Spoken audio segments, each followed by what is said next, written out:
The countdown is on. Everything you need to get the edge at the end of the market day. This is The Close. Live from Studio 2 at Bloomberg headquarters in New York, I'm Alex Steele. And I'm Scarlett Fu. We're kicking off to the closing bell here in the U.S. A bit of a late rally here. I know. I feel like I haven't seen this in quite a long time. Usually we kind of sell into the close, but we're seeing a really small touch of buying here. The S&P is just down 0.2%, but it did make a bid to get into the green. The NASDAQ able to do so pretty much flat on the day. The 2-year yield goes nowhere. The VIX calming down just a touch, but honestly, it's still been a really rough week, particularly for the NASDAQ 100. 5 consecutive weeks of downdraft, Scarlett. We haven't seen that since May of 2022. Absolutely. It's been a volatile stretch, however you want to describe it, whether it's the price action today or over the past month. Now, despite this rally into the close, the NASDAQ 100, as you mentioned, still on course for its longest weekly losing streak since 2022. Mega cap tech names may be less expensive now than before, but they still remain vulnerable to selling pressure, while uncertainty over tariffs is clouding the earnings outlooks for FedEx and Nike. This erosion of U.S. exceptionalism is a net positive for overseas markets. Investors have plowed some $43.4 billion into global stock funds in the most recent week, the largest amount this year. According to Bank of America's Michael Hartnett, these monster inflows dismiss the risks of upcoming tariffs. He says bonds and gold would be a far safer place to hide out.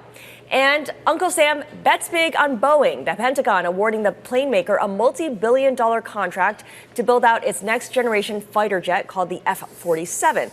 In beating out rival Lockheed Martin, Boeing gets a much-needed win after a rough 2024 featuring a labor strike and regulatory scrutiny. Alex? All right, well, it's been quite a week here in the market, Scarlett, and this really encapsulates it. So this is weekly gains or losses for the S&P 500, and you can see here the S&P for the week really eking out just a touch of gains here. We haven't seen that in about 5 weeks. And the question is, does that mean we found a bottom?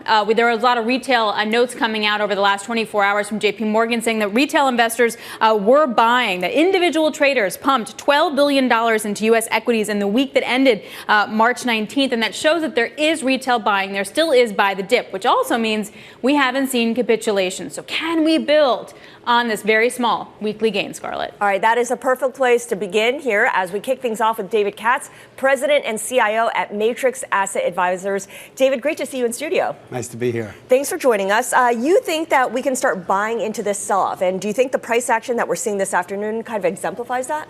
Well, we definitely think you can buy into the dip. You have many areas of the market that are off 10 to 15 to even 20%. Valuations are no longer as stretched, and the sentiment is really bad. So this is the time to be buying. If you have a 12-month time horizon, you really can't look into today's action as a lead into anything because every day is erratic, and the president changes his mind every day.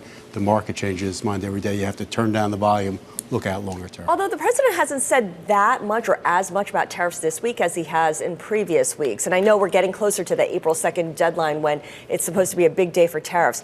It feels like this could turn on a dime, and there's a lot of self-inflicted wounds happening here. Well, we think the economy going into this year was in very good shape, and a lot of the negatives that you're seeing in the market right now is exactly self-inflicted wounds by the new administration. Hopefully, at some point, they're not going to like the market going down for 5 weeks, 6 weeks, 10 weeks in a row, and will temper some of the things that are really hurting the economy and the market. So this is my very sophisticated question. Do you buy the dip, and if you do, where? Well, we definitely think you want to buy the dip, and there are many places that you can buy right now. We went into the year very cautious on the Mag 7. At this point, a number of them have moved low enough that if you have that 6 to 12-month time horizon, we're very comfortable buying things like Microsoft and Google and Amazon. We're still not willing to buy NVIDIA, and we definitely would not be buying Tesla. We think outside of that, there are many places in the market. FedEx had a okay quarter last night, disappointing outlook. Stock was down 8 to 10% at its lows today. We think if you have a 12-month outlook, that could be 30% higher. So there are lots of things like that if you're willing to look beyond the short-term uncertainty. What gives you that confidence in 12 months? Because part of the, yes, it's execution specific for FedEx in some ways, but it was also just the uncertain environment and business to business just not buying and moving stuff. Well, we think the economy is slowing right now. We think ultimately the administration doesn't want to destroy the economy, so that's the leap of faith. They're going to try to help the economy ultimately. If and when they do, we think the market's going to start to discount a better business environment, and yet you're buying a lot of good companies at 12 to 14 times earnings. I want to go back to that idea where you said you wouldn't be buying NVIDIA right now. NVIDIA is the leading chip maker for AI processors here. Does that mean semiconductor makers as a group are off the table here? No, we still like semiconductors as a group, but NVIDIA did the best last year, so it was at one of the richest valuations. It's down a lot, so it's no longer overvalued. But again, we have limited funds, so we wouldn't put the last dollars in NVIDIA. We like in the semiconductor space Texas Instruments, we like Qualcomm. So there are places out there that are at 15 to 18 times earnings rather than 25 to 30 times. And when it comes to Tesla, is it just mortally wounded because of the political noise around it? Well, we think that they sell to consumers. They are a consumer product company. Half the country would not buy a Tesla, and that's the people that normally would be buying Teslas. Europe is not going to buy Teslas. China is not going to buy Teslas. So they've really antagonized a lot of their clientele. We think that's going to show up in their sales, and the stock is very richly priced. So slowdown in sales, lower earnings, high stock price, formula for bad things. When we started to roll over, what did you sell, or what would you want to sell? So basically what we were doing earlier this year was selling things into strength. So we had a number of financials that had great runs. We were selling some of those as they were hitting our target prices. At this point, we wouldn't be selling because things have already been marked down. But were there certain sectors that you feel like you might not want to own right now? In terms of sectors, right now we're looking at everything, and because there's been so much volatility, there's certain stocks in most sectors. So no, I wouldn't make a sector call right now. Okay. You do want to be a little bit wary about things that were most vulnerable by the president and Doge changing their mind and attacking groups. So if you're going to get involved in certain areas, you really want to make sure that you understand them, whether it's defense or things like that, where they can change their mind on a daily basis. What about for the financial services firms like Goldman, Carlyle, and Jefferies? Oppenheimer recently downgraded the stocks because they say that boom in M&A activity that was supposed to take place after the Trump administration came in may not ever materialize, given the, not distraction, but given the priorities over tariffs and some of the other issues that need to be sorted out first. That's a big sea change in terms of what investors were anticipating. We're pricing into a lot of these financials. It is. So going back to the question about what we were selling earlier this year, we own a lot of the financials. We were scaling back on Morgan Stanley and Goldman and JP Morgan earlier this year, about 15% higher. In light of their sell-off, we think that they're now good places to start to put new money. We do think ultimately there's going to be M&A activity. We think that the government, which is very unpredictable right now, is going to settle down a little bit more and be pro-business, and those companies will do well. There's going to be less regulation. So we do like financials here. We like the Goldmans, the Morgans. We also like the regional banks. There's a lot of hope pinned on things turning around by the fourth quarter. And in fact, the administration has said so itself, too, that by the fourth quarter, things should look pretty good. I mean, how does that look in your mind in terms of like what needs to start happening now for that fourth quarter to really be a big winner? Great question, a very simple question. The government has to stop shooting themselves in the foot. A lot of their policies are really anti-business. There has to be some sort of consistency. There has to be a better plan on tariffs rather than throwing tariffs out for everybody, and let businesses understand what's going on so they can operate those companies. When that happens, businesses will do better and the stock market will do a lot better. So that says to me like we need tax cuts and deregulation. And just to focus on not the bad things. Not the bad things. Okay. Are you guys betting at all on a stagflationary environment? We think the economy was going in very good direction. We think inflation was coming down. We worry about tariffs. We worry about deportation of immigrants. But once those things settle down, we think the economy is okay and businesses were doing well. So we worry, but we don't think that's going to derail the economy. Okay. David Katz, thank you so much for joining us today. David is president and CIO at Matrix Asset Advisors. Now, coming up on the close, investors getting back on board with Carnival after those shares dipped as much as 6.5% in the session. Why conservative commentary in the cruise operators conference call initially had Wall Street jumping ship. And Wall Street anxiety to CEO nerves, a discussion on how current economic uncertainty has America's C-suite stressed with Simon Freakley, chairman and CEO over at Alixpartners. And speaking of CEOs, we talk AI in healthcare with the CEO at Viome Life Sciences, how Naveen Jain is using technology to offer thoughtful insights for over 1 million people with his health intelligence products. It's called Precise Nutrition. All that, or Precision Nutrition, I should say. All that and more coming up. This is The Close on Bloomberg. Either way, sounds good to me. Okay, fair enough.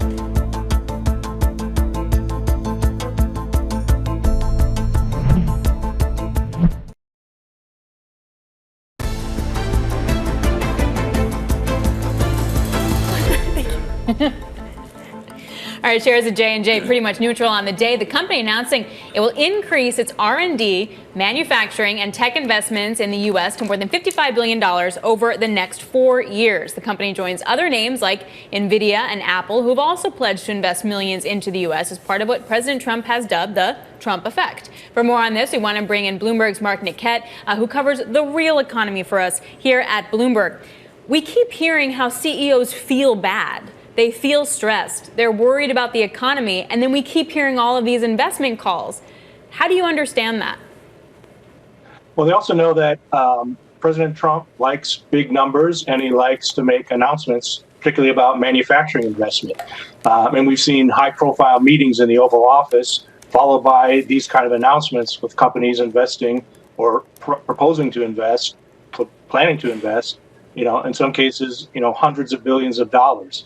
And the question, I think, is whether these were investments that they were already planning to do and maybe augmenting, or are they really just, giving Donald Trump something to announce? And I think that's a really important point because we've seen with reporting that when Apple did something like that, it was kind of a build out of what they had already planned. Does it matter to this White House whether it was originally planned and, they're just kind of repeating and adding a few more numbers? No, not at all. In fact, I think they're trying to suggest and say that it's Trump's tariffs and the threat of tariffs in particular that are causing these manufacturing companies to rethink their plans. And maybe if it was a close call, whether to, build a plant in the U.S. or add production in the U.S. versus Mexico or Canada, that they make the option to choose the U.S. because of the threat of tariffs. It says $55 billion, right, in 4 years. Is that realistic to deploy that kind of money in 4 years when, it's not like permitting is all cleared up or anything? Right. And that's the question with a lot of these announcements is the timeline and the amount. These are sort of pledged investments. And, the question is, will they actually unfold over the timeline that's being announced? And will the actual dollar amount be invested? That's something we're going to have to see. And there's already questions about whether, some of these timelines are realistic and investment amounts realistic. Yeah, so I had asked you whether this matters to the Trump administration, whether these were prior commitments, and it doesn't matter to them. Does it matter to investors? At what point do we see investors making the distinction between this kind of announcement versus something that was kind of already planned? Well, I guess it's watching sort of proof in the pudding, right? If they see, projects taking off and investment being made, whether it's new capacity being added to factories or brand new projects, whether there's actual activity going on that shows that the company is serious about, investing this money and making these kind of expansions and investments. Can we make a distinction of how much money was sort of promised during the Biden administration versus Trump? Is there a comparison we can start to understand? Good question. Yeah, I don't know if there's an actual dollar amount comparison or a project by project comparison, but it was clear that we saw, an influx in investment during the Biden administration.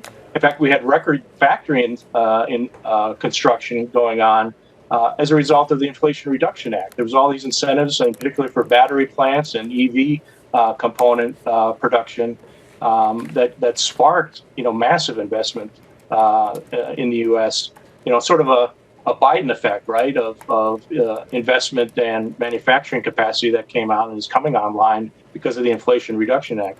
And interestingly, President Trump has questioned these investments. He was saying today that, in some cases, these were billions of dollars in subsidies to companies that didn't need them. Well, clearly, companies use these subsidies to make investments in the U.S. Hard to say, if these would have been made in the U.S. otherwise or made somewhere else, if not for the subsidies. But clearly, the IRA, Inflation Reduction Act, had a role in spurring, in particular, factory construction.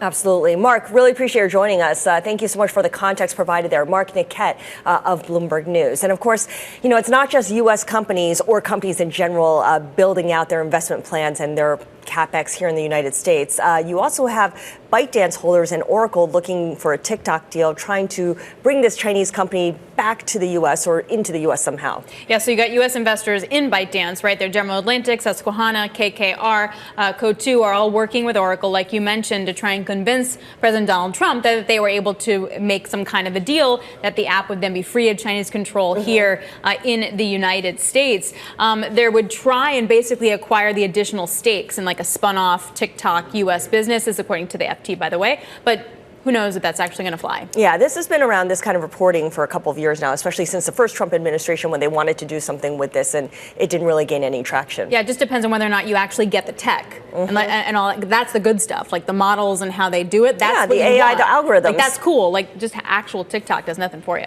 All right, coming up, we've got shares of Carnival in flux today after a key quarterly earnings forecast trailed estimates, stoking fears of a travel slowdown. We've got more of that next in today's Top Calls. This is The Close.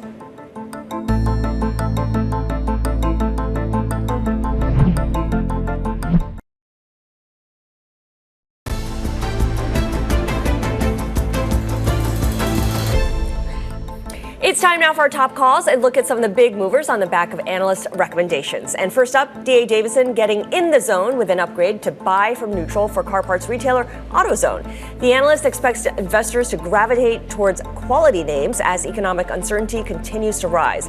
He says stocks like AutoZone tend to outperform in times of economic downturns. You can see right now the shares up 0.75%. All right, I'm watching Supermicro Computer after JP Morgan raised its recommendation to neutral from underweight. You may remember the chip maker got itself into a bit of a pickle with the SEC a few months back after it delayed its financial reports. The analyst says any overhang from that is a thing of the past. He also tells investors to keep an eye out for a boost in demand from NVIDIA's Blackwell server, one of the best performing stocks in the S&P. Shares up 7%, Scar. And let's end on the travel sector. Morgan Stanley growing less bearish on host hotels and Norwegian Cruise Line. The analyst raising his recommendation to equal weight, citing a more balanced risk-reward profile given the stock's underperformance this year. He also commends Norwegian's ability to improve its cost structure to be more in line with its peers. Norwegian Cruise Line up 1.75%. And those are some of our top calls. All right, we actually want to stick with cruises for a moment, Scarlett, because we got results this morning from Carnival Cruise, and operators' forecast for adjusted EBITDA just missed the consensus estimates, but it was still a really solid quarter. But the concern, of course, is any kind of slowdown for travel demand this year or the next. We're joined now by Laura Champine, managing director at Loop Capital Markets. She currently has a hold rating on the shares. It was still a really good quarter. Totally agreed. And the profitability in the quarter was good. We would expect to be raising our profitability estimates for the full year. This is just really about a wall of worry because we've had many years coming out of COVID of record pricing, record bookings, and most investors are just waiting to see that slow down. Hasn't happened yet. It hasn't happened yet, and part of this is because all these cruises are pre-booked by what, a year in advance? Usually a year in advance, and those bookings are at record levels. So they're almost, in fact, they said the vast majority of their sailings are fully booked for this year. They're booked well into next year. So that's another metric where they're hitting records of this long booking curve. What about the noise? I want to call it noise because nothing really came out of it, of discussion where maybe they would force cruise line operators to start paying U.S. taxes. That it was a big overhang, and certainly that changes the economics of these cruise line operators completely. Something could happen, but it would be very complicated. You think about the cruise lines, they do business offshore. They do business with their employees are not American citizens. So what are you going to tax? You're going to charge a port fee? They already do that, and that goes to local governments. So here's what I'm trying to understand, because if there's a slowdown in the consumer, all cruises, all airlines, all hotels, everything will get hit, right?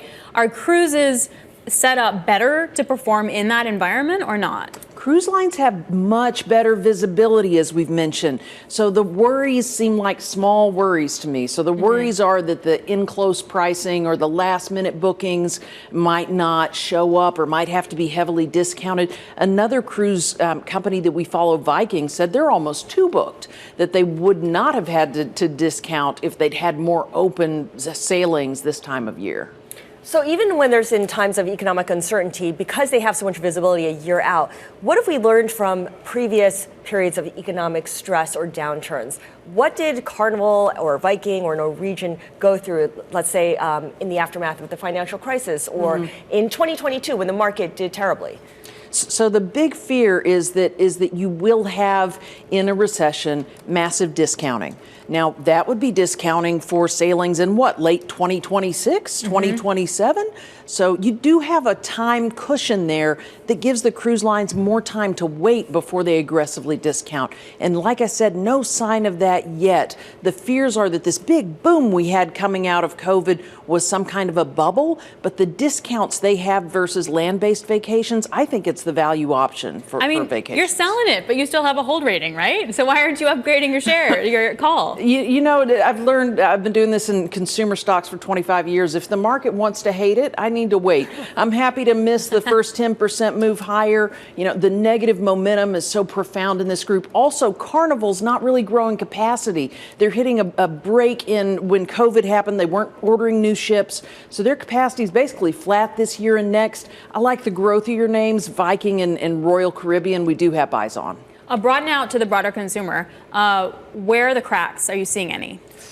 You know, it's interesting. We cover the largest footwear manufacturer, which is a small company named Caleres, and they reported yesterday, just brought down guidance, cut it in half for Q1. But they said they're seeing a recovery in March. As the weather's gotten better, there does seem to be some recovery. I also cover big ticket home. Whirlpool, Mohawk, big ticket manufacturers of flooring and appliances. They have seen even a further slowdown. At this point, they're in a 40-year low in units in those industries. So are those canaries in the coal mine here for the broader economy, or are those specific to those companies and how they operate in this environment?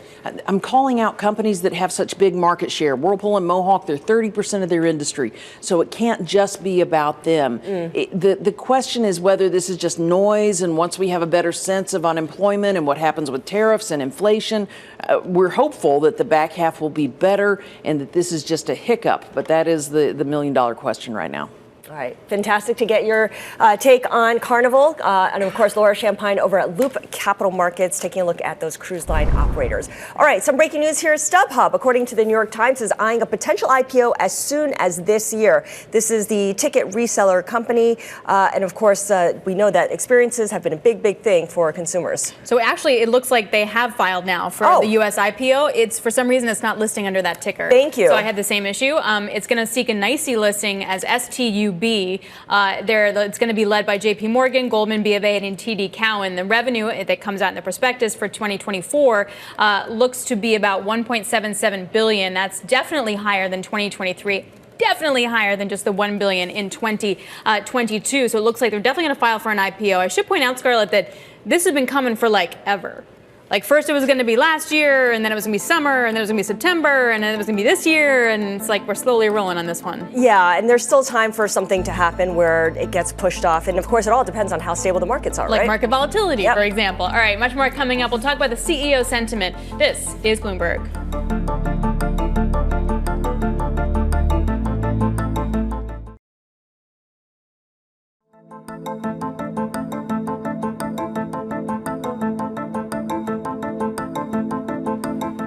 It is just about 3:30 p.m. here in New York. This is the countdown to the close. I'm Scarlett Fu. And I'm Alex Steele. On this Friday, really trying to get a bid within the market, but now the Nasdaq is back in negative territory. The Nasdaq off by about 0.1%. And down for the week as well, for the fifth straight week as well. Yes, I know. We haven't seen that since 2022. Yeah.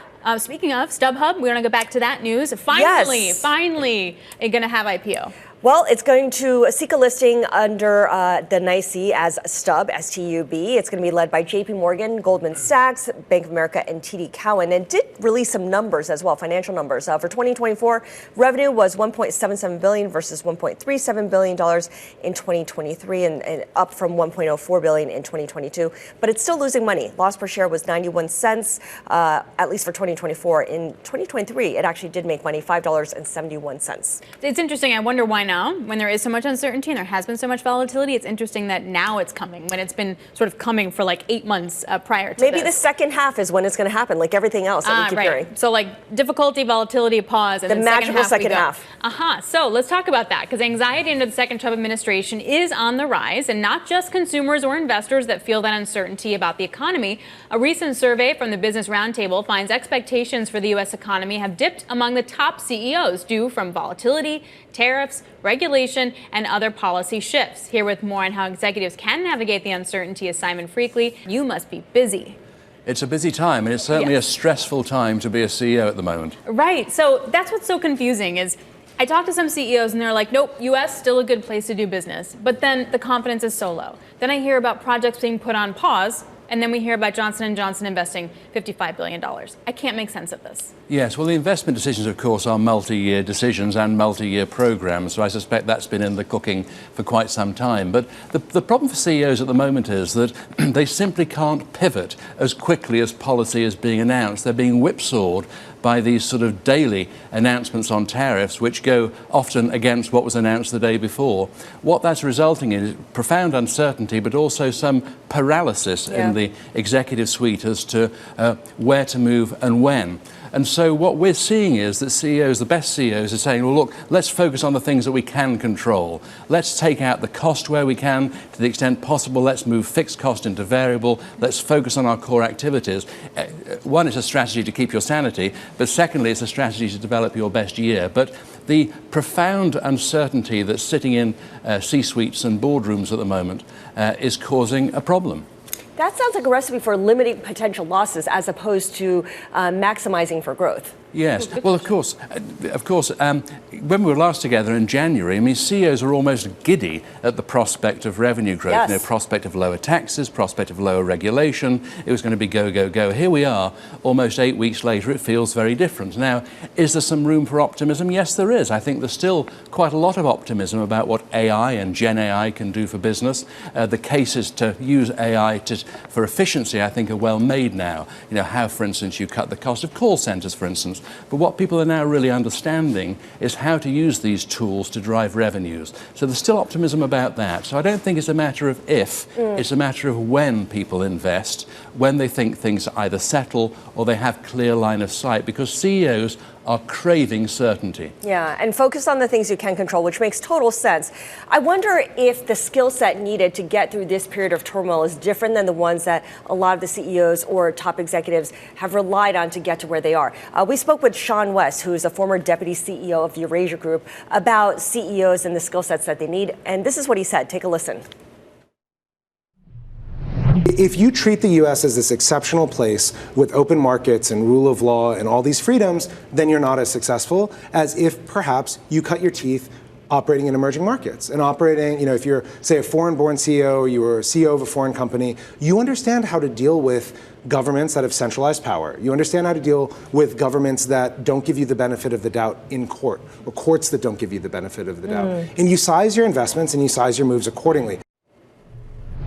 Is that something that takes on more importance now, the ability to operate in, I don't want to say hostile environments, but certainly environments that are less friendly to business than perhaps the U.S. has been?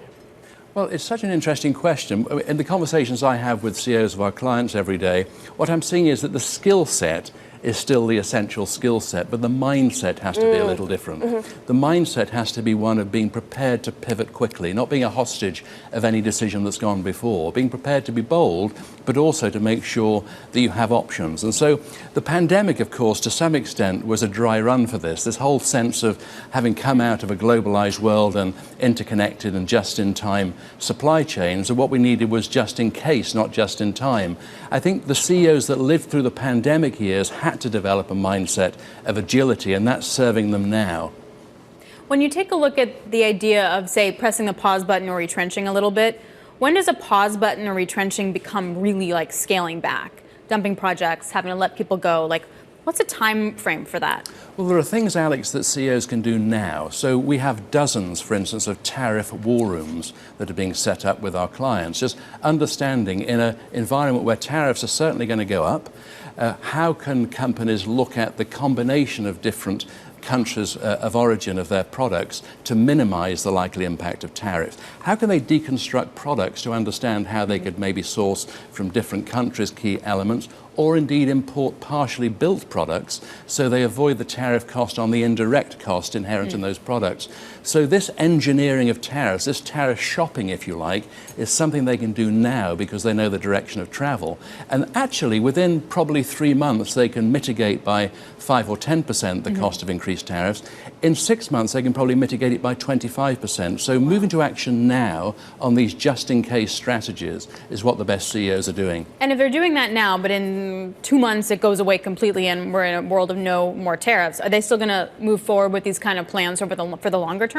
Well, what I'm hearing is that people are assuming that tariffs aren't going away quickly. There will be, the end destination will be higher tariffs, so let's get organized for that. But it's complicated. Let's take the Chevy Silverado, for instance, a top-end vehicle, approximately 700,000 of those vehicles made last year.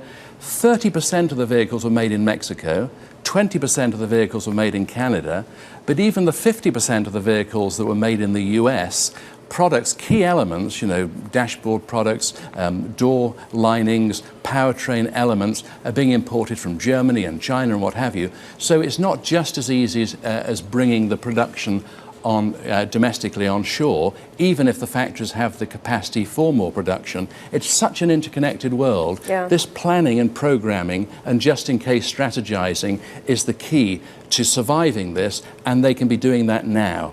So you have to be agile and nimble, and if you're in good financial shape, great. But if you're in turnaround mode, it's even harder. I think about companies like Nike or Boeing that are trying to struggle through righting their ship at a time when they're dealing with all this uncertainty. You say control what you can control, and that might mean reducing your costs, maybe trimming staff. How do you hold on to the best talent, though, at a time when you're trying to cut costs by reducing staff? Because your talent doesn't want to stay around if people are jumping ship. Well, it's such a challenge in these times. What I find the best CEOs do is that they over-communicate to their staff. They say, we don't have the answers necessarily, but this is what we're doing to determine our best strategy. I always say that the best CEOs actually are their own chief communication officers. They just narrate what they're doing and why. So take Boeing, for example. I mean, they've got some really significant manufacturing footprint challenges. These are multi-year strategies to turn around. This volatility is not helpful, but their core challenge remains their core challenge. Absolutely. All right, Simon, really, really appreciate it. Fantastic conversation here with Simon Freakley. All right, we're continuing to follow this breaking news on StubHub as it finally files for an IPO next. It'll be trading on the NYSE as SGUB. We'll have more on this. This is The Close on Bloomberg.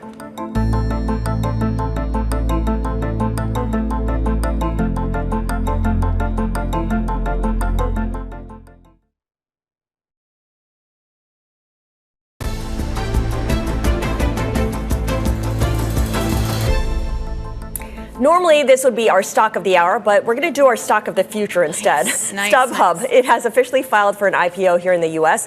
The ticketing platform looking to list on the NYSE under the ticker STUB. Underwriters of the deal include J.P. Morgan, Goldman Sachs, and TD Cowen, among others. Here now to discuss is Bloomberg's Ryan Gould. So, Ryan, the company released its financials, so it's getting actually closer to listing for, to an actual listing here. It is. It's far at the starting gun, I would say. This is the first time anyone's sort of going to have a real sort of a true picture of their earnings. We were just going through the S1 like probably most people are right now, and what's interesting is that while revenue grew last year, they actually disclosed a loss of about $2.8 million. Interesting because obviously there were, I think if you talk to Eric Baker, who is a very, very successful in running this business, obviously he started it with a classmate back in the early 2000s. If you look at this, you would think, okay, we had Taylor Swift and the Eras tour last year, a massive tailwind for this business. Going through the S1, I'm looking to figure out where that's going to be, that growth is going to come from. So what else did we learn here? I'm also curious as to the timing, because this was supposed to happen last year, but then they pulled it, citing unfavorable market conditions. And this is like classic volatility, unfavorable market conditions right now. For sure, though I think, they've come out in a week where CoreWeave has come out. And if you look at CoreWeave, I think they're saying, we just put out a story yesterday saying that their book was oversubscribed within the first day. So maybe the banks, I think, JP Morgan, Goldman Sachs are very accomplished in doing these sorts of things and timing the market right. I'm sure that they've been told that there is a window here And, to maybe look a little past the VIX, look a little past the S&P and the NASDAQ and think that, that's just noise. And let's see where we can get to just based on terms. And, we won't see the terms that StubHub is putting out for at least 15 days just based on the SEC cooling off period. But, that should give us a sense just exactly how punchy they're looking at valuation, sort of price per share and stuff, because the last public sort of known valuation for StubHub was $16.5 billion in 2021. So that was a while ago. It was a while ago, but by all accounts, I think we've been told that they're looking for a very, very healthy multiple. Who are the backers of StubHub right now? Who's going to be profiting from this? Bessemer Ventures is in there. I mean, there's quite a few, but I mean, this is very much an Eric Baker story. Okay. I think this is his business. I mean, you'd have to go back and look at some of the history because, as I say, he started it with a classmate in sort of the early 2000s. But this is someone who has a very, very clear image as to what this company should be, who his competitors are. I think if you look at the landscape and think around someone like Ticketmaster and all of the sort of policy ramifications around that's come up in the past couple of years, I think Eric sort of really sees a true vision for what StubHub should be, just sort of almost like democratizing ticket sales. And, we should not be, beholden to any one player. Ryan, really great reporting, like on the turn of a dime. Thank you so much, Ryan Gould, Bloomberg, joining us. And if there is a window for IPOs, you wonder like how many more we're going to get in a crunched amount of time. Absolutely, and I'm just looking at Vivid Seats. Vivid, the ticker is SEAT, and that stock is at session lows now, down about 3.7%. Interesting. Yeah. More competition out there. All right, we're going to take you to the closing bell here. We're 15 minutes away after a very difficult trading week. Ellen Hazen is Chief Market Strategist and Portfolio Manager of FL Putnam Investment Management. She'll break down what to do at the close. Nothing really happening today in the markets, but again, a very whippy week. This is Bloomberg.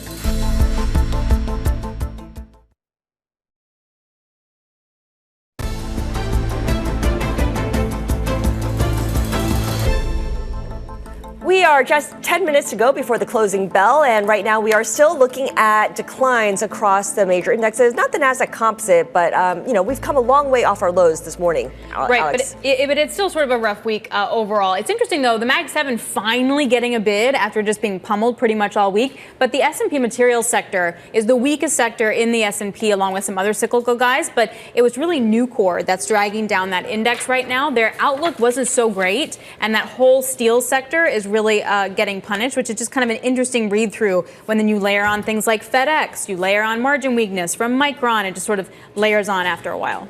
Isn't materials the smallest sector in the S&P 500? Like the least influential? I'm pretty sure it is. Or is it energy?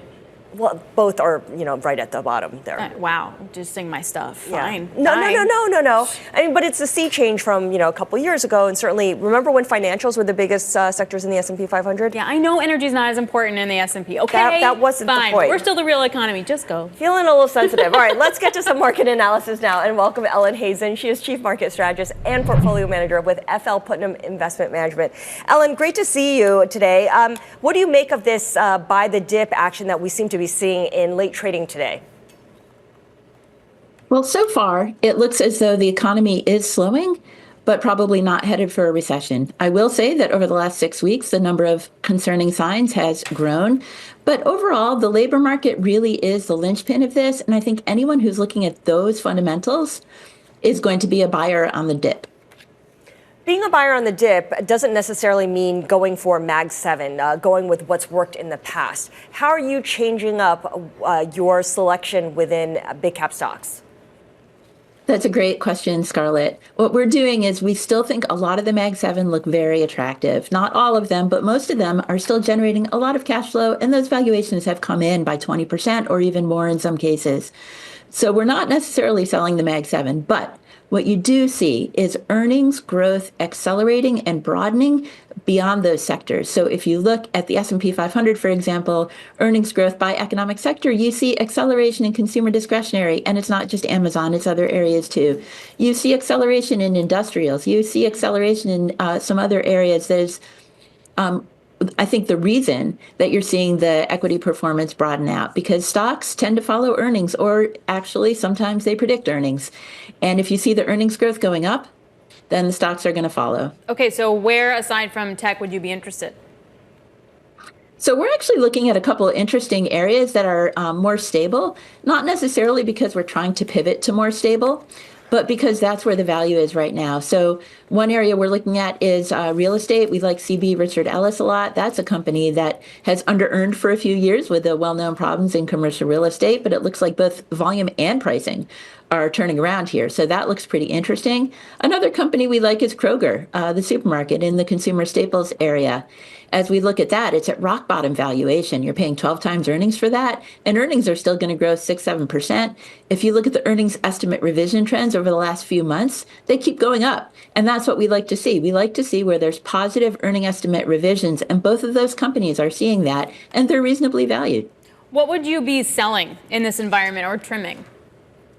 So we're trimming a lot of the stocks that have just done very, very, very well over the last few years. Some of those are some of the Mag 7, so we're trimming them. We still like them a lot, but we're cutting back on the position size. But a company like Costco, right, that has been a fabulous stock, but it's really hard to justify the multiple here. Or another company like T-Mobile, for example. They're doing great. Fundamentals are really strong. They're adding a lot of subs, but the stock has done so well that valuation is no longer attractive there. So we're doing that. And another thing we're doing is we're cutting back a little bit on the AI-related semiconductors and moving some of that money more toward the software ecosystem beyond just the semiconductor-related, but the broader aspects of AI having to do with the hyperscalers and other service providers that are going to benefit from AI, not only in terms of what they're selling to their customers, but in terms of payback on their investments. Right. It's kind of the next stage here of the AI narrative that has taken hold and certainly has given NVIDIA a big boost up until not so long ago. When you look ahead to the next earnings season, and of course, we look for JP Morgan, for instance, to report on April 11th.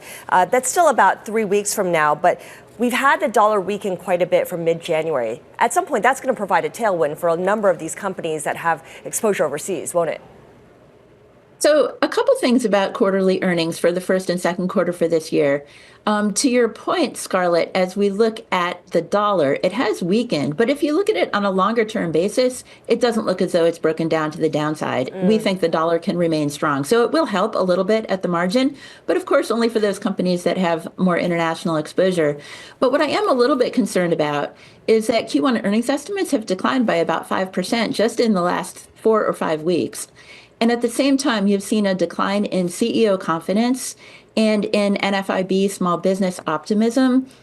And when I put those together, I do worry. And you saw Austin Goolsbee said this. John Williams from the New York Fed said this. Businesses are uncertain. They're uncertain about policy. They're uncertain about tariffs. And that is causing pauses in CapEx, in spending and hiring. And you're seeing that as the Q1 earnings estimates are coming down. So I'm still optimistic on the economy, but I do think corporate America would like a lot more certainty about the economic environment when they give their guidance for the rest of the year on these Q1 calls. Absolutely. I really am going to be impressed by any CEO who is able to say a lot, and that's asking for a lot, during the earnings call when they're projecting forward. What kind of pre-announcement action do you anticipate heading into the earnings season? Because that's going to be really top of mind. Obviously, investors are going to be very sensitive to anything that anyone says, but no one wants to say too much. If anything, they're going to be extra cautious and conservative. So I think pre-announcements are going to be higher than they have been over the last few quarters. And again, it's because of what we're seeing in terms of the uncertainty and the fact that they don't know what the tariff policy is going to be. They don't know what immigration policy is going to be. So I think that you're seeing some of that where the analysts are getting out in front of the companies by lowering the estimates ahead of time.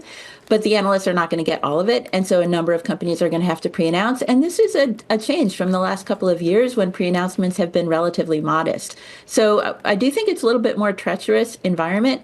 I do think as long as the labor market remains intact, then over the medium to long term, things are going to be good here. I would not bet against the U.S. economy. But I do think that companies are getting more cautious, and they're going to say that in their verbal rhetoric as well as with their guidance. All right, Ellen, thanks a lot. We really appreciate you. Thank you, Ellen Hazen, Chief Market Strategist and Portfolio Manager with FL Putnam Investment Management. Taking a look at the markets, we're flipping a little positive here. Remember, triple witching. You get $4.5 trillion of options expiring today, so you're seeing a lot of movement. The call seems to be that what we saw today in terms of buying on the low was short covering, because it was really the recent losers that got the biggest bid. And we should mention the Dow, S&P, and NASDAQ composite are all in the green for the week now. Yep, interesting. For the week, look at that. The S&P did it. All right, we are moving towards the closing bell. We have full market coverage for you right here on Bloomberg. The Closing Bell, Bloomberg's comprehensive cross-platform coverage of the U.S. market close starts right now. About 2 minutes away from the end of the trading day, Alex Steele, Scarlet Fu, taking you through the closing bell in a global simulcast. We're joined now by Carol Masser and Tim Stenovic, bringing together our Bloomberg television, radio, and YouTube audiences worldwide to parse through the most crucial moments of the trading day, which today, guys, is options expiring and the volatility around the closing bell. I was just going to say the most interested is really kind of what's just happening in the last couple of minutes. Tim and I were just talking about a different story going back and forth. The market was in the red when we started. When we looked again, all of a sudden we see some slight gains here, Tim, on the major equity averages. But I actually think this is important, at least according to one superlative, because had we stayed in the red today and had a down week on the S&P 500 and on the NASDAQ 100, it would be 5 straight weeks of decline for those two indices. It'd be the longest losing streak going all the way back to May of 2022. And that was quite a while ago. Yeah, we broke the streak, so it does feel like maybe we might have reached the bottom for now. No one's saying that we're off to the races yet. We could be in this rolling recovery for a number of months. Everyone's saying it's going to be a rocky first half and things will start to settle down in the second half of the year. Well, also, if you look at kind of what is outperforming like technology, that was what was beaten up the most. So then do you look at it as more of a short covering and positioning versus any sort of change in the macro environment? Yeah, listen, when it comes to the macro, I feel like there's one word that we care about, and that's tariffs, whether or not we're going to see, more in terms of coming out of the White House. So that's one of the things I'm thinking a lot about right now. All right, we're cheering. We're getting there. Closing bell, real close. We made it through this week on a definite up note. We're taking a look at the S&P, still settling out, but looks to end relatively flat on the day. Same thing with the Dow Jones Industrial Average. The NASDAQ outperforming, like I mentioned, up by about 0.5%. And just take a look at the Russell 2000 to see if that rally has spread a little bit. Not so much. The Russell's actually down by 0.5%. So it's not a very generous rally. It is still tech-driven. Yeah, right. Exactly. S&P 500, guys, 349 names losing ground in the Friday session, 154 Scarlet to the upside. And as Alex mentioned, big cap tech really driving some of the advances today, this late rally. And you see that reflected in the IMAP. The biggest sectors that are in the green, mainly the only ones, are communication services, consumer discretionary, and infotech. Those are where the Mag 7 names live. Everything else is in the red. In fact, real estate down 1%, materials down 1%, utilities off by 2/3%. All right, a lot of red there. No, actually a lot of green. Well, kind of a mixed bag, but a little bit more green there. Hey, green by weight, red by number of sectors. Thank you very much. Good. Hey, listen, in terms of individual gainers, Boeing on that list, it was up as much as 6% at its highs today, finishing with a 3% gain. It was among the top gainers in the S&P 500. The company winning a contract to design and build the U.S.'s next generation fighter jet, beating out rival Lockheed Martin for what is a multi-billion-dollar program. We did see the president announce that decision earlier today at the White House along with the U.S. Defense Secretary. All right, Tesla, also number 2 gainer in the S&P 500. I believe it's the number 1 gainer here at the close in the NASDAQ 100. Couple things going on. Elon did hold an all-hands meeting to reassure Tesla employees about the company's shares plummeting over 50% in the last 3 months.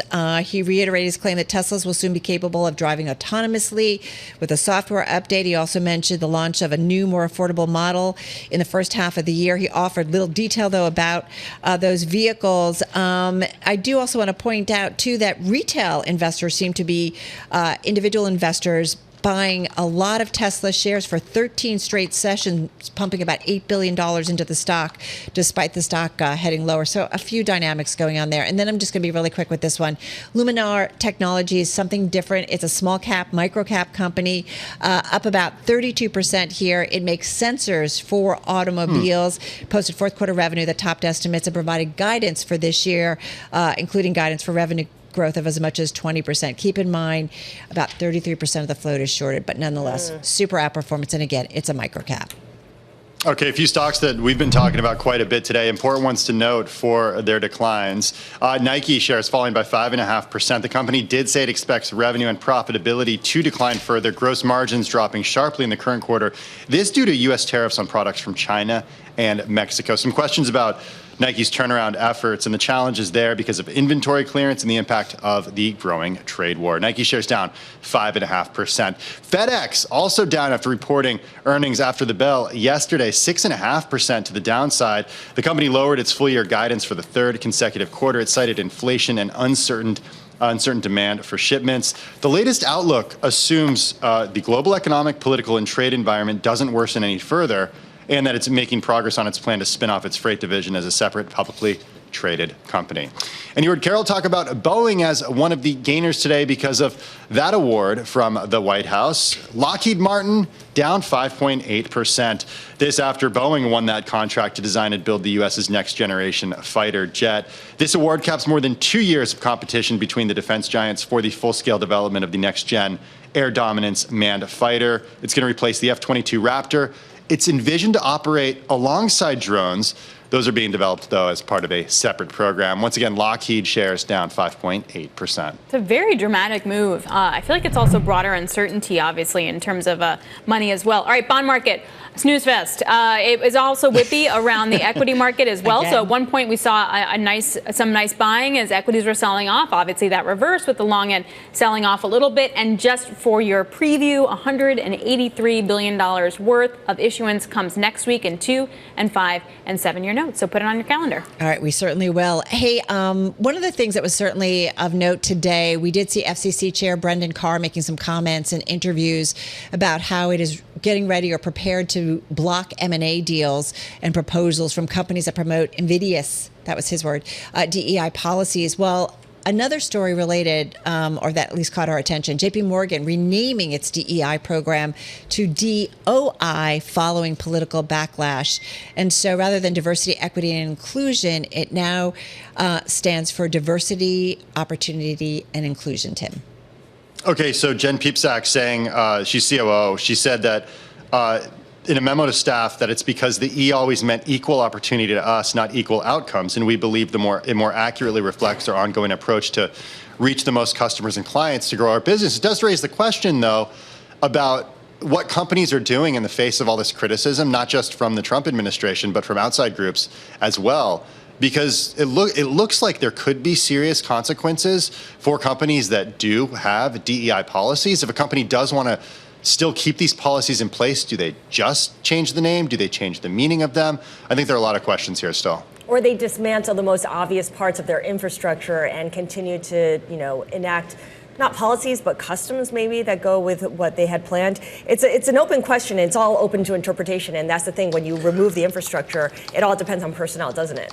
Well, also, I guess the question is it just the language and the framing, but the internal policies and external policies may be the same way that there were still sort of inclusive ways that companies were looking to deal with vendors, for example. They wanted to have diversity within vendors. That was already there. It was just the language and how it was used was a little bit different. And is that the part that's changing? Well, no one's going to come on TV to talk about it. That's for sure. I will say they did say that their employee groups are going to continue to focus on engagement, cultural celebrations, education, historical observances, and they plan to reduce trainings while maintaining a focus on high quality offerings, at least according to their memo. So I guess we'll wait to hear a little bit more about that as well. The other story that caught my eye, and I don't know if any of you have gone to London recently. Not today. Not today. I don't think anyone A lot of people did.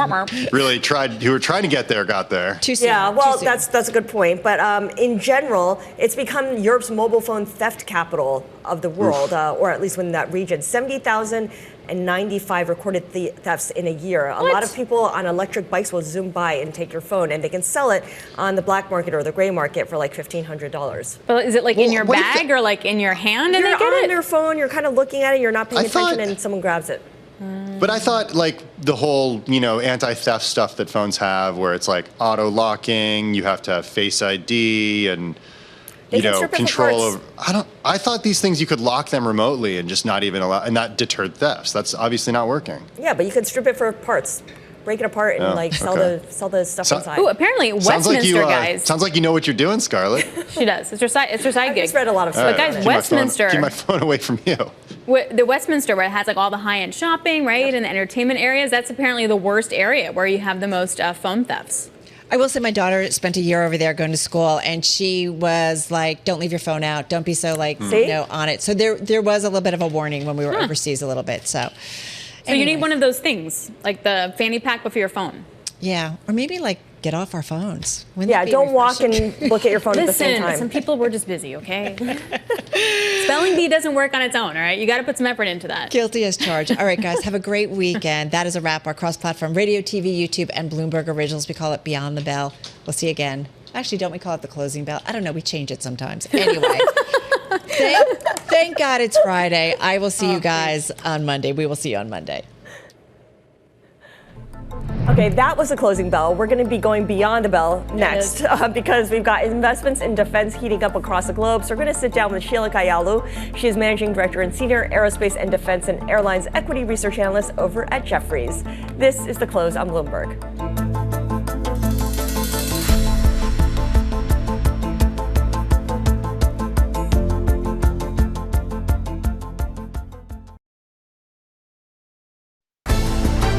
The countdown is on. Everything you need to get the edge at the end of the market day. This is The Close. Welcome back to The Close. I'm Scarlett Fu. And I'm Alex Steele. You guys, we made it to Friday. I know. The closing bell happened. It's now 4:11. And we rallied into the close as well. Rallied into the close. Up for the week. It's amazing. Look at that. Here's your cross-asset check. The S&P closing pretty much flat, but there is green there, guys. Energy index one of the worst performing indexes with the S&P. However, it's still just down 0.6%. The Nasdaq 100, look at that. It was definitely tech-driven, up 0.4%. You did have some movement earlier into some of the safe havens, but then the money draining out a little bit. But it's hard to see this as anything more than just a short covering or just repositioning rather than a huge macro change, particularly when it's triple witching. Yeah, the expiration definitely makes for some volatile price action. All right, let's take a look at some individual movers because there are a couple of movers that really highlight what's going on with earnings and the confusion and the uncertainty out there. Nike closing at the lowest since March 2020, signaling further declines in revenue and profitability. Clearly, this is a company in turnaround mode, but a big part of that also has to do with the fact that it's dealing with the uncertainty from the ongoing trade war. FedEx, lowest since October of 2023, cutting its full year guidance for a third straight quarter because of inflation and uncertain demands for shipments. So also feeling the effects of the weakening consumer and possible fallout from the trade war. Now, Boeing up 3.1%, pairing some of its advance into the close. It beat out Lockheed Martin to win the Pentagon contract to build the next generation U.S. fighter jet, the F-47. You can see there Lockheed Martin down 5.8% on the day. Yeah, let's get. Oh, no, you keep talking. Oh, no, I want to continue on this theme because we talk about defense companies, we talk about transportation. Our top story this hour. London's Heathrow trying to restore some order. Europe's busiest airport is slowly recovering from an unprecedented day-long blackout following a fire at a nearby power substation. Flights are set to resume later today with priority given to the repatriation of displaced passengers as well as the relocation of aircraft. Heathrow said it hopes to run a full operation on Saturday, but does warn passengers not to show up without first getting clearance from their own airline. So here with more context on all of those stories that Scarlett mentioned is Sheila Kahyaoglu, Managing Director and Senior Aerospace and Defense and Airlines Equity Research Analyst over at Jefferies. There's literally never been more to talk about in different parts of your sector. Let's go to the Boeing, Lockheed Martin, and that Boeing win. How big a win is this for Boeing? It brings baby back, which is what we call Boeing. Boeing won the fighter competition, curiously named F-47 over Lockheed. You know, it's the next generation fighter, but we have no context around it. We don't know how many aircraft, how big it'll exactly be. You know, the budget points to $20 billion over 5 years. That would mean $4 billion a year, which would make it very significant. But beat out Lockheed, who is the fighter manufacturer for the U.S. So that's why you see the share prices moving in inverse. But these days, winning large defense contracts is not a big of a positive usually. Although you get the revenues, you tend to have losses with it, which is what Boeing has been grappling with over the last 5 years. But they did say they will never bid on another fixed price development program to take risk off. So we'll see what that means. But the shares reacted positively as the shares have really underperformed over the last month on macro, tariffs, and supply chain. So it's interesting you say that it's not the big deal or the positive news it once was. But for a company like Boeing that's struggling and is in turnaround mode, this is a vote of confidence, isn't it? It is, but defense is really where they've struggled. To put it in context, they lost about $3 billion of free cash flow last year, $2 billion this year or so. So defense they've really struggled with 5 development programs, as we've seen with the Starliner this week as well. So in general, we want to contain losses in defense, but they've said that this is not going to be a contract with open-ended losses, given it won't be fixed price. But we don't know all the details. We don't know any suppliers, who's doing the engine, et cetera. We know nothing about this fighter jet program except Boeing won it. So broaden out for a second, because at the same time, you had this news. Germany finally approved through both houses almost 1 trillion euros in spending for infrastructure and defense. How is that reflected in defense stocks? Like, who's going to benefit? How much money is going to be spent? How are you modeling? Honestly, it's a lot of folks have been asking us what to play in defense. And we are negatively biased defense because in general, we think the U.S. budget is going to be flattish, up slightly, and profitability doesn't necessarily come along with that, as we've seen with some of the DOGE efforts. So we have very few buy-rated names in this space, but AeroVironment is one of them. Which is a drone manufacturer. LHX is another provider. Elbit is in our coverage in the U.S., but it's actually an Israeli defense company. Has seen significant gains year to date. So all in all, we're yet to see, who's to benefit from European defense spending. We'd say those are mainly the European names that have seen significant growth, given they have 10 years of visibility. The good news with Germany, unlike France, is Germany is semi-supportive of U.S. Defense equipment. They have CH-53Ks on order. They have F-35s on order. So slightly different than France, who's been pushing to buy European-made equipment. That's really helpful to know. Thank you so much for explaining that. How much, subcontracting will these European companies then give to U.S., if not defense contractors, then other U.S. companies? It's honestly hard to know. The bull case is, well, nobody else makes an F-35. It's superior to the European equivalents of that. So Europe and everybody else will continue to buy F-35s. The downside case is Europeans are clearly spending more, as exhibited by Germany this week and France. And so how long will it take them to develop their own programs and buy their own?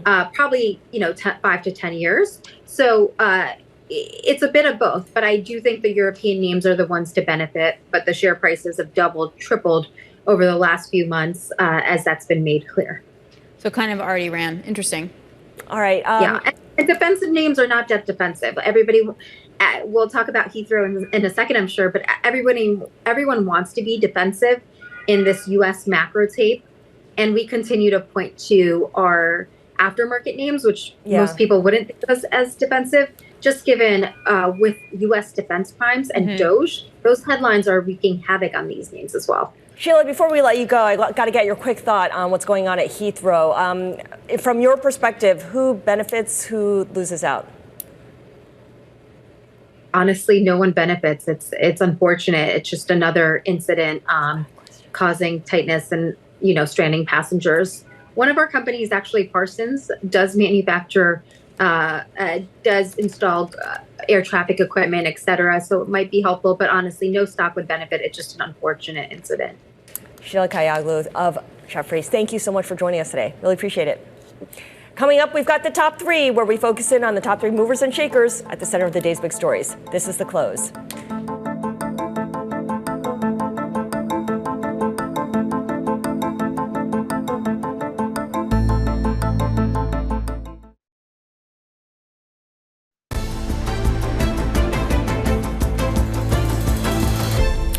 All right, it's time for the top 3, where we name drop the people driving some of the day's most talked about stories. And first up is Turkish President Erdogan, warning the main opposition party he will not submit to street terror after it called for protests over the detention of Istanbul's mayor. This marks the first time that Erdogan has spoken directly about these protests. An unbelievable market reaction. You had dollar lira actually hitting a record high, despite the fact that overall you had selling on the dollar, CFTC positioning saying we're now short dollar. But in this particular instance, a huge move to the upside. Yeah, and probably more volatility to come. Oh, yeah. All right, I'm watching Elon Musk telling Tesla employees in an all-hands meeting last night they should hold on to their stock even after it lost more than half of its value in 3 months. He reiterated his claim Teslas will soon be capable of driving autonomously and talked up robo-taxis and humanoid robots. Yeah, we'll see how that happens and how that plays out. A lot of protests at all those Tesla dealerships. But those retail guys loved it. They went in and bought on the dip and have been buying for today, a while. Yeah, their retail army is huge. It was pumping $8 billion into the stock. A total of 13 sessions. All right. Speaking of armies, our third fictional person, or our third person is a fictional person. There we go. Jason Bourne. WME is shopping the rights to the Spy franchise and the rest of the Robert Ludlum library on behalf of the late author's estate. And the goal here is to find a home that can make the super spy a more regular presence on screen. No word on whether Matt Damon will be involved in this new iteration. I mean, what? It was perfect. Those are perfect movies. Why would you, unless you're doing a series? Wasn't there a Bourne movie where he was not a part of it? Where Matt Damon was not a part of it? I'm almost certain there was. Yeah. Oh, hold on. I don't know. Give me You're going to Google this? Yes, of course I am. I'm pretty sure. Maybe it wasn't called Bourne, but I kind of remember this. Without Matt Damon. Paramount and menopause brain means I don't remember a lot of things. Well, I mean, please, join the club. But the idea is that, from what you said, that feels like that's going to be a TV series thing. Ooh, they could make this I wonder if this is a series. more constant presence on your screen. That makes me feel like that could be a good TV series, which would be, I would definitely watch Studio executives, here you go. Here's your next producer. Oh my God, totally into that. But my bar is super low. All right, another person we're watching today is Brendan Carr, chairman of the FCC. Carr says he's encouraging any companies seeking FCC approval for mergers to drop any and all DEI programs in an exclusive interview with Bloomberg News. Now, his comments come just as JP Morgan said it would change the name of its DEI program to DOI program, meaning diversity, opportunity, and inclusion. Joining us now for more is Simone Foxman, who covers equity here at Bloomberg News. You also have a great essay out that talks about the development and journey of DEI over the last 5 years, and it gives really good context to where companies were before. Yeah, I mean, it's interesting to see these developments today. I will say that Carr went even a little bit further. He said, if there's any business out there that are still promoting invidious forms of DEI discrimination, I really don't see a path forward where the FCC could reach the conclusion that approving the transaction is going to be in public interest. But I think really here, and I've said this a couple times and I'll say it again, there's no company that believes it's doing something illegal on this front. Most companies have undertaken pretty dramatic reviews of their DEI programs, really ever since the decision by the Supreme Court to overturn affirmative action, and they've continued to do so, especially as they expected the Trump administration to come into office. The thing about the Trump administration is they seem to want to go beyond what the law says on what is okay and what is not. And so we're ending up in situations where companies really don't know what DEI policy is going to violate what Trump wants and what's not. So a company like JP Morgan changing DEI to DOI, is that something you think we're going to see more of across other companies? Yeah, frankly, we've already seen it to some degree. Belonging is a rising word that people use. People who've really focused their programs on inclusion to the detriment of the D and the E. Even SHRM last year, which is a major HR organization, said it was removing or deprioritizing equity because people didn't understand what that meant. Did it mean equality of opportunity or equality of outcome? And so that's why they said, well, we're just going to be D&I. I mean, I think that the question mark is, and certainly the anti-DEI folks that I talk to say, well, everyone's just going to change the name. So now the second part of our mission has begun to try and root out DEI in all its forms. And I think this is the issue, however, is going to be that some companies have these policies because they believe they are good for business. They believe it makes sense to have an inclusive workforce where people get along very well. And they were there before 2020. So much of this was there before 2020. And really what happened in 2020 is the messaging changed. It changed from the business case for diversity to something more about the state of racism and the state of sexism in our country. Frankly, a lot of corporate executives in the wake of George Floyd's murder went out and adopted rhetoric that was, gaining a lot of attention in the public sphere. The words of Ibram Kendi, who the anti-racist scholar, there are others as well, and really couched a lot of the changes that they made then in that language. My piece for the Weekend Edition administration really looks into how that played a role in potentially, for good or bad, opening up DEI to some of those attacks. It also became very performative, much to the chagrin of those who opposed it from the get-go, and talked about how it eroded the idea of meritocracy. I think both the right and the left had criticisms about how performative this was. You know, for folks like Kendi, who I spoke to, executives were never really committed to this. Sometimes they didn't show up. Sometimes they employed DEI officers who would just argue that the company was all good. And on the other side, on the right, of course, any focus on race, especially gender, et cetera, was something that raised animosity, not led to more inclusion. All right, Bloomberg, Simone, Foxman, fantastic to have you on, and thank you so much. And be sure to read Simone's latest essay on the Bloomberg Terminal. Yes, I just have to clarify the Jason Bourne thing. So yes, there was another Jason Bourne movie without Matt Damon, but it was like another one of the super soldiers played by Hawkeye. Jeremy Renner? Yes, but that's different. That's like a different than like a specific Jason Bourne. Okay, I'm thank you glad for clarifying that. You're welcome. This is the close.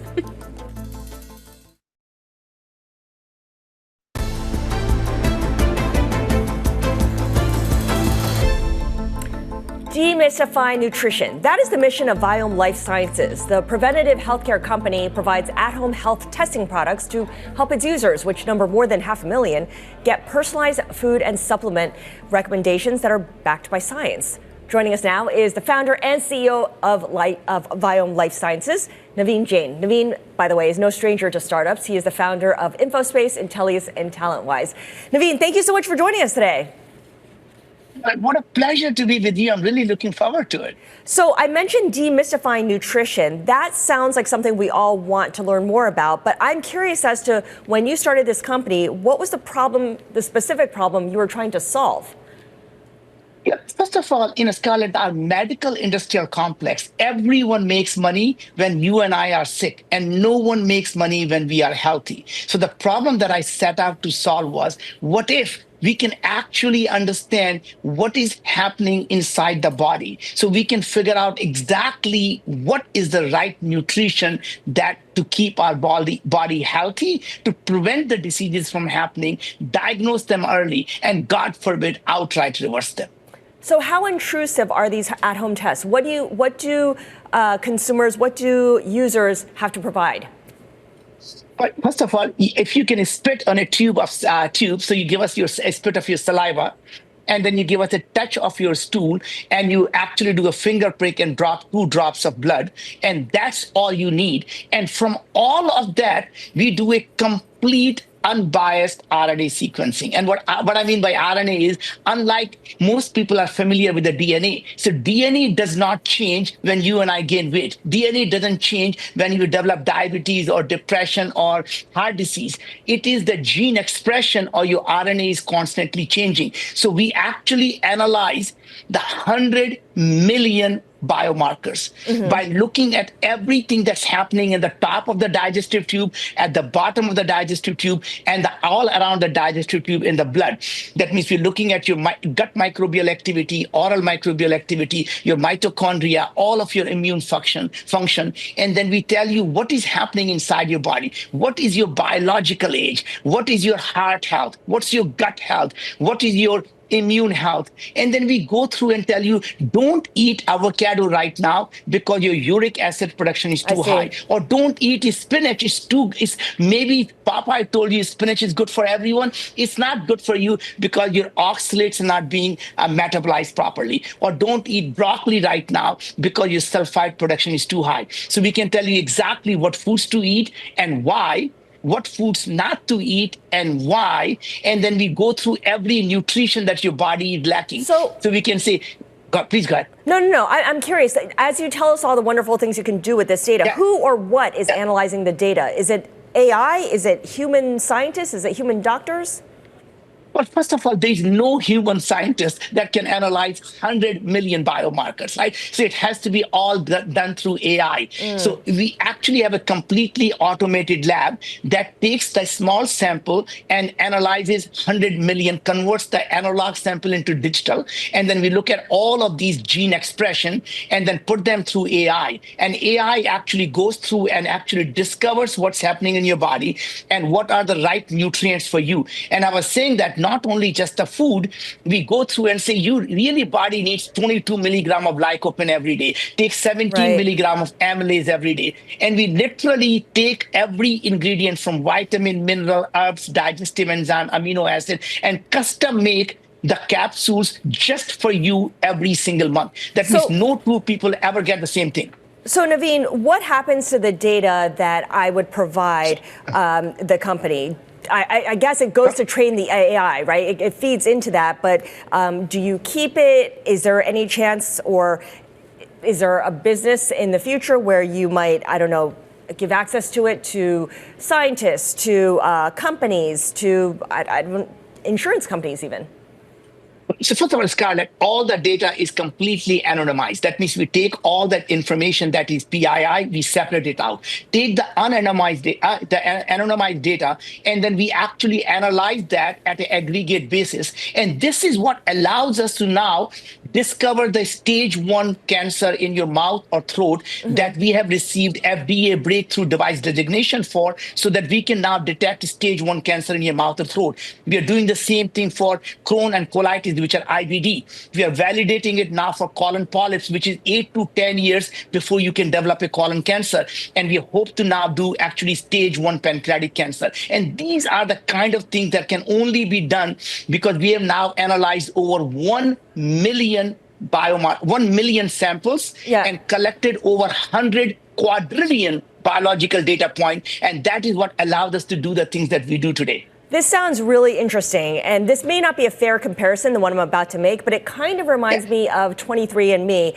Please don't. I knew you were going to say that. Well, the thing is, the problem there is once you get a test, that's it. There's no reason to really buy another test, right? You're a one-time customer. There's no repeat business. You're going a different route, though, because you have a subscription business built into this. Actually, more than that, remember the problem was that DNA never changes, right? So if you develop 200 pounds, your DNA is still the same. In fact, your DNA doesn't even change after you die. And what we're really analyzing is the things that are dynamic, your gene expression and your gut microbial activity, not just what organisms are there in your gut, but what they are actually doing. Same thing in your oral cavity, not just the oral microbiome and the organisms, but what they are actually doing. And this is the biggest difference, Scarlett, that no microbiome company has ever figured out how to do that. Everyone tells you what organisms are in your gut, and the same organism can be good for you or the bad for you. So when people take probiotic, they can actually harm you because they don't know that organism is what is going to do in your gut. So we actually look at the activity of these microbes, so we know, are they producing good things or are they producing bad things? Right. So they're producing butyrate, it's good. When they're producing LPS, it's bad. One last question before I let you go. We know that American consumers are more weary than ever of expert medical opinions than they were in the past, certainly. And the benefits of vaccine are no longer a given, right? What does the move towards do your own research mean for your business? Is it good or is it bad? So first of all, is that we want everyone to be the CEO of their own health. And I really think that what Bobby Kennedy is doing is really good. We have to start in the kitchen. The medicines of the future have to come from a farm, not the pharmacy. And the future of healthcare will be delivered at home, not at the hospital. And that means the healthcare starts in the kitchen, not in some doctor's office. I think that's really what we have to do is now the AI is really making it possible for us to look at all the data in a massive quantity and to be able to get the analysis, which is the expert advice from not just one person, but really from the knowledge of the wisdom of the humanity. Naveen, Jain, thank you so much for joining us. Naveen is founder and CEO at Viome Life Sciences. Before we go to break, just a quick recap of where we ended the day in markets, closing at our highs of the session with the S&P finishing in the green, up 0.1%, along with the Nasdaq 100 up 0.4%. All the major indexes, or at least the S&P, Dow, Nasdaq, finishing higher for the week as well, ending a string of weekly losses. 10-year yield not moving a whole lot, and the dollar moving up slightly by 0.25%. This is Bloomberg.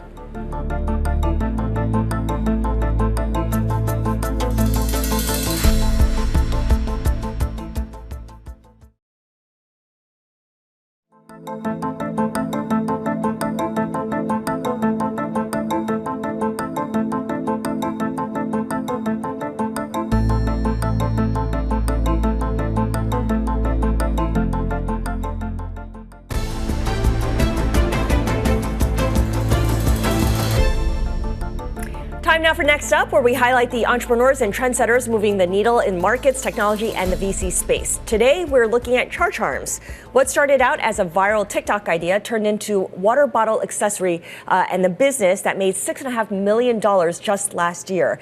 Joining us now to discuss is the founder and CEO of CharCharms, Charlotte Trecartin.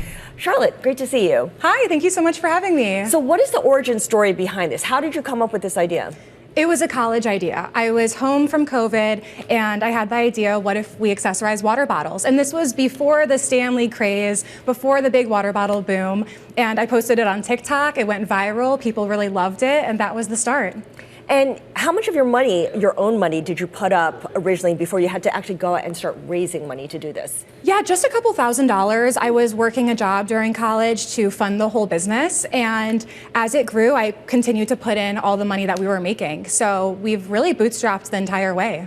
And all your products that you have, whether it's a sock for the bottom of the cup or charms tied to the straw, they're all made in China, is that right? Yes. So you're affected by these tariffs. How are you thinking through all of that? Well, we've had tremendous growth over the last year, and even looking into 2025 and 2026, the growth trajectory is just amazing for CharCharms. So because we're buying such a high volume of products, it's actually making up for the extra cost in tariffs. Do you think you'll have to pass on costs if the tariffs keep piling up? I don't think so. We have really healthy margins right now, and I think the retail price that we're at is perfect for our customer. So I think we're going to maintain as is. Okay, now, you were on Shark Tank not so long ago, I believe 2 months ago, and the judge, Kevin O'Leary, was initially unconvinced when you gave them your pitch. He said there's a lot of crap like this on the market. How did you respond to that? How did you convince him otherwise? Well, I think our sales said something else. And looking at the water bottle accessory space, this has just been a crazy trend that has taken off. So we see customers obsessed with the products. They come back every time. They're buying every collection, especially when it comes to retail. What if that's not a craze after a while? What if, water bottles just don't become a thing? I don't see water bottles not becoming a thing. I think we're always going to be carrying some sort of hydration vessel. The hydration space has been on a extremely fast boom over the last 2 years. I think it's starting to level looking into 2025 and 2026, but there's still so many people buying not only their first water bottle, but their fourth, their fifth, and their sixth water bottles. Yeah, I think I forgot how many I have at home. When I open up the cabinet, it's like they come tumbling out. Right. Who is your target customer, and who are you trying to expand to? I'm guessing a lot of them are young girls or young women, but clearly you want to be moving beyond that. Absolutely, and that's a great question. And you'd be surprised that our number one customer is the millennial mom. So she's the woman that already owns several Stanleys, and she'll come in and purchase the accessories for all of those water bottles.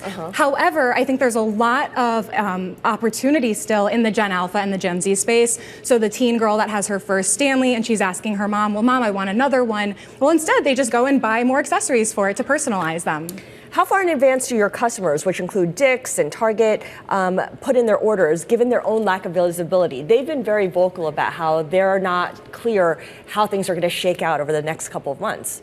We bring the trends to Target and Dick's Sporting Goods. So we are showing them what is going to be popular in all the different patterns and designs. They will order anywhere from 3 to 12 months out. So we're already looking at Valentine's Day 2026, which is pretty crazy to think about.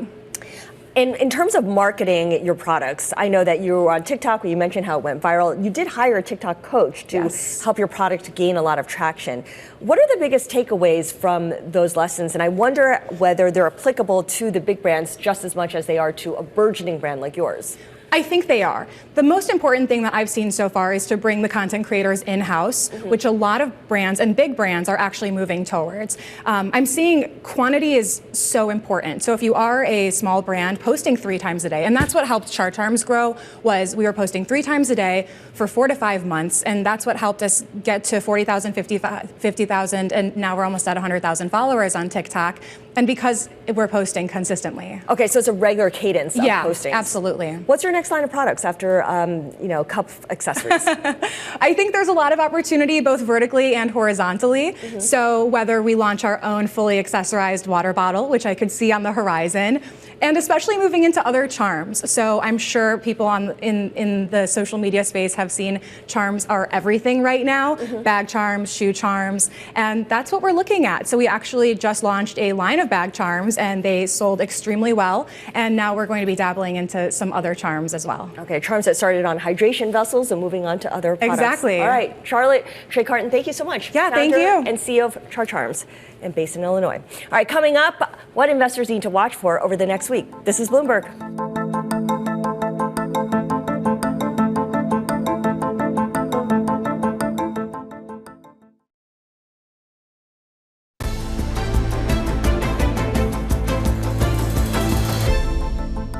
Private equity making a splash in pro sports this week. The Boston Celtics reaching a deal to be sold to a consortium for $6.1 billion, making it the largest ever sports takeover. The San Francisco Giants announced they sold a 10% stake to Sixth Street Partners earlier in the week.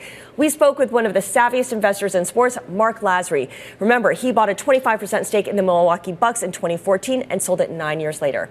Marc is chairman and CEO of Avenue Capital, which has its own sports fund. Take a listen to what he said. Look, I think it's a great price for the league, and you had 4 people who wanted to buy it, so it was a competitive process. The fact that they got $6.1 billion, it's great for the holders, for the folks who own the Celtics today. But I think it's a high price, but it seems that's where teams are selling for today. Back in the day, you had said that you paid too much for the Bucks, and at least at the time you thought you did. I guess when it comes to wondering whether they paid too much for the Celtics this time around, because the real estate was not part of that component, I got to wonder, how much more should it have been if there was real estate involved? It probably would have been more, because you would have made more on the team because of owning TD or the Garden. Yeah. And the question is, will they try to build their own arena? And they may do that. But at the end of the day, like when we bought the Bucks, we had paid the most for any NBA team, and that was about $550 million. Today, that's a funny now. I know, no, it does. It sounds funny. And when I sold, I thought that was a great price, around 3.5. So, look, I knew at the time that when we sold, prices would probably go up. I think because of the new media deal that got done, prices have gone up a lot more. I thought Adam Silver had done a phenomenal job in getting that new media deal. And I think that's what's spurring these new prices. Marc, does this make you want to get back into pro NBA? Yeah, look, I think there's a lot of growth that's still going to happen. I think part of it is going to be hopefully when they end up having an expansion team. We've been looking at Vegas. So we'll end up seeing what happens. And of course, Marc Lasry, Avenue Capital Chairman, CEO, one of those folks who are interested in considering making a bid for a Vegas expansion team in the NBA. Let's get more insight on the Boston Celtics deal. And of course, who better to kick things off with than Jason Kelly, chief correspondent for Bloomberg Originals and co-host of The Deal with Alex Rodriguez and Jason Kelly. Jason, always great to speak with you. Let's talk about this Celtics deal, which was sold to a group of investors led by Bill Chisholm. Who is Bill Chisholm? I have not heard of him. Well, not many people had, Scarlett, honestly, unless you were in sort of the tech investing world. He runs a firm called STG. He is a Boston, Massachusetts native, went to Dartmouth, lifelong fan. His hometown team, the team he had followed from the time he was a kid, went up for sale. He had a lot of money and had access to more, and he went and got it. And as you heard Marc Lasry say there, it was a competitive process, and he came out on top. And a guy who not many people knew who he was before, a lot of people in Boston know who he is now. A lot of people know who he is. A lot of people looking into what his group is going to do next with this team for $6.1 billion. I mean, that price tag raises a lot of eyebrows. Huge, huge number. Oh, I mean, it's massive. It's a record not just for the NBA, but for North American sports. Barely more than Josh Harris and his group paid for the NFL team, the Washington Commanders. Now, keep in mind that while it is the biggest control change of control price, you have had NFL teams like the Miami Dolphins and the Philadelphia Eagles sell stakes at valuations upwards of $8 billion. So while this was the biggest takeover price, there are teams and franchises out there that are worth a bit more. But as you said, one of the big questions around this, and Marc Lasry raised it, is they don't own TD Garden, and that makes it an especially high price. And they also have the highest payroll in the league. They are the defending champions. So we'll see exactly. One of the big questions is how much is this new group going to be willing to continue to invest in a team that, may actually lose a little bit of money, which is a staggering idea to think about in this world. Long-term value, that's what they're focused on here. So, totally. Jason, what does the $6.1 billion price tag mean for when the NBA does expand franchises to places like Las Vegas? What kind of price tag does that, presage? I mean, it could be, significantly more. We'll see. I mean, certainly this sets a bit of a floor. It could go for substantially higher. What's interesting about this is, all of the owners are going to get, all of the existing owners will get a cut of this, probably $300-400, maybe more $1 million from those expansion sales. So in a way, that actually takes the price of the Celtics down a little bit, because in a strange way, Bill Chisholm and his group are going to get, whenever the expansion happens, almost an immediate rebate, which is kind of funny to think about. There are groups, you heard Marc Lasry say he's interested in Vegas. There's a group ready to go in Seattle. The family of the late David Bonderman, who already owned the hockey team there, the Seattle Kraken, well known to you. They are poised and ready to bring the Seattle Supersonics back to Seattle. There's a huge pent-up demand there. You heard Marc talk about, the big NBA media rights deal. That is driving these valuations. All right, very quickly, Jason, I know that you have put in your own bracket and you're tracking the brackets of all the big investors that we follow here at Bloomberg. A lot of busted brackets because of some big upsets. Yeah, it's been interesting so far. It's never a dull moment when it comes to brackets. McNeese State certainly was the one who shocked the world last night, beating Clemson, and more upsets coming. The women's tournament getting underway today. We're going to see some upsets there as well. For our little contest, it's not so little anymore. The $1.2 million now, a record-setting pool for Brackets for a Cause. This is when we get a bunch of, CEOs and investors, team owners and others. My partner, A-Rod, on the deal. He's participating this year. They pledge $20,000. They pick a men's bracket and a women's bracket, and then the winning brackets, they get to choose where the money goes to their charities. So we watch it with a lot of excitement here. Oh, great cause then. Jason Kelly, thank you so much for joining us. And of course, you can track your progress in this year's Bracket for a Cause for March Madness by typing in BRKT into your terminal and clicking on the Make Your Picks function. You could check your bracket and check everyone else's as well. All right, let's also look ahead to what else we're watching for over the next week. We're going to start you off with what's happening on Monday. We've got some global PMIs. We've got the Bank of England's Bailey speaking, and of course, earnings from BYD and Oklo. On Tuesday, we have data coming out, U.S. new home sales, consumer confidence. John Williams of the Fed speaks. Durable goods coming out on Wednesday, along with some more earnings from Chewy and Dollar Tree. And on Thursday, the Fed's Barkin speaks. And on Friday, PCE, personal income and spending. That'll be the big one to watch for. That does it for us. Balance of Power's up next.